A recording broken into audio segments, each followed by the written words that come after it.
Good day, everyone. My name is Mary Joy M. Fernandez from BS Ed Mathematics 2A. So I will explain to you how to find the value of x using Pythagorean theorem. So the formula of Pythagorean theorem is c squared equals a squared plus b squared. The a squared plus b squared is represent the two legs, while the c squared represent our hypotenuse. So the number that assigned to me is number 5 and number 17. So let's start solving and finding the value of x of number 5. So let's start with the number 5. So let's draw a triangle.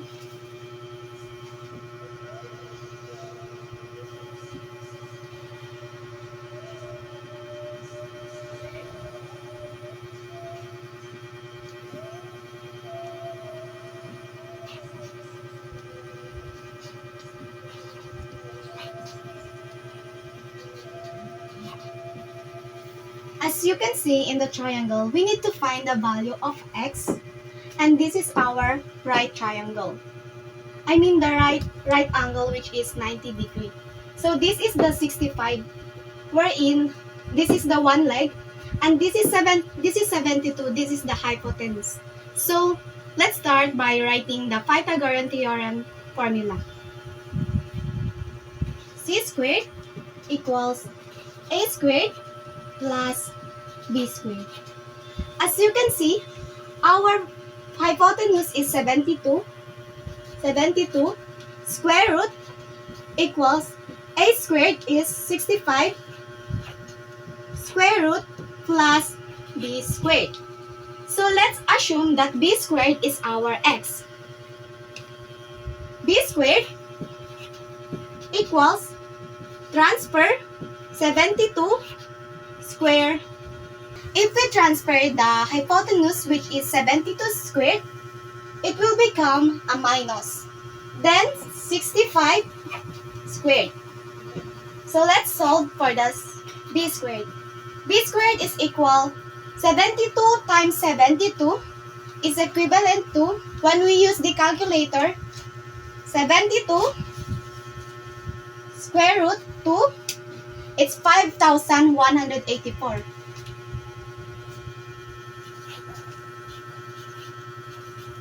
As well as the 65, we need to calculate 65 square root of 2 is 4,225. So b squared equals 5,184 minus 4,225 is equal to 979. So we need to square root it by a radical sign. So this will be b equals the square root of 959. So the answer of b is 30.96. If you round off, it will become 31.0. So this is the answer for number 5. So let's proceed to number 17.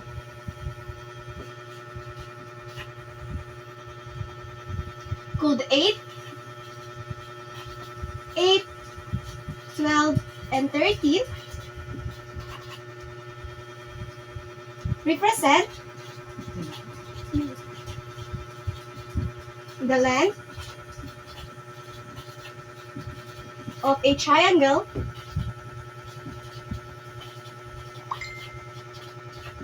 justify your answer.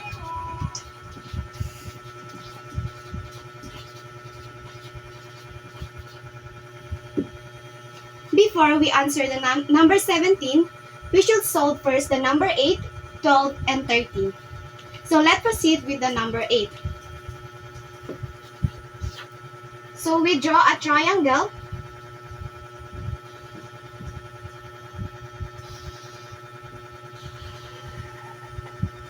This is our x. This is our right triangle. This is 38. And this is 16. When we are solving number 8, we need to use the Pythagorean theorem, which is c squared equals a squared plus b squared. As you can see in the triangle, our c squared is 38. 38 is our hypotenuse, so it's represent the c squared. So 38 2 equals, so the a squared is 16 squared plus b squared. So let's assume that our b squared is our x. So we are here to find the value of x by using the Pythagorean theorem. So let's start. So b squared transfer 38 to minus 16 squared. So b squared equals 38 times 38. If we calculate 38 times 38 is equals to 1,444 minus 16 times 16 is equivalent to 256. So b squared equals 1,444 minus 256. The answer is 1,188. So we need to square root it by using a radical sign. So b equals square root of 1,188 is equivalent to 6 square root of 33. So the answer is equivalent to 34.467.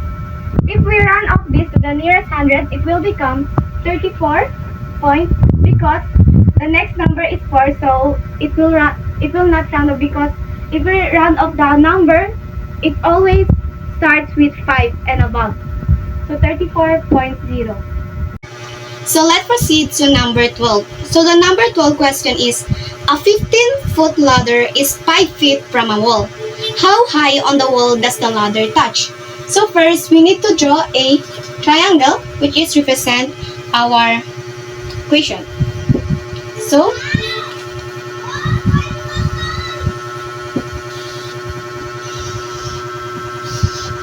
as you can see, this is our ladder.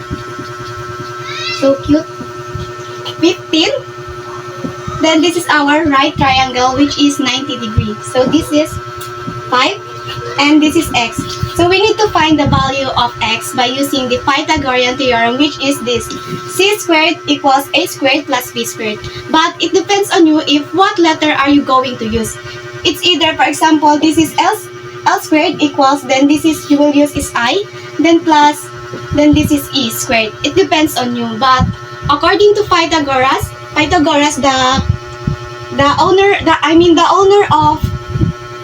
founder of the Pythagorean theorem, she always used c squared plus a squared plus b squared. So we need to find the value of x. C squared equals a squared plus b squared. So as you can see, our hypotenuse is 15. So this 15 represent our hypotenuse, which is this c squared. 2 then equals a squared is 5 plus b squared. We are here to find the value of x. Then let's assume that this b squared is represent our x. So b squared equals 15, always transfer, 15 squared minus 5 squared. So b squared equals 15 times 15 is equivalent to 225 minus 5 times 5 is 25. So b squared equals 225 minus 25 is 200. Then we need to square root it by using a radical sign. So b equals square root of 200 is 10 square root of 2. Is equivalent to 14.421. 1/421. If you round off it to the nearest hundred, it will become 14.1 feet.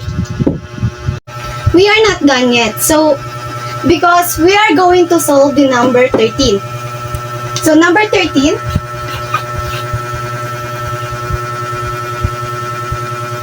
a 9-foot ladder is 3 feet from a wall. How high on the wall does the ladder touch?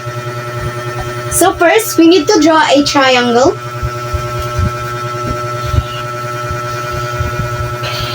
So this is our x. We need to find the value of x by using a Pythagorean theorem. And this is our 9 bootloader. And this is our 3.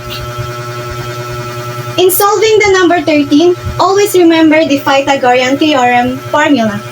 So c squared equals a squared plus b squared.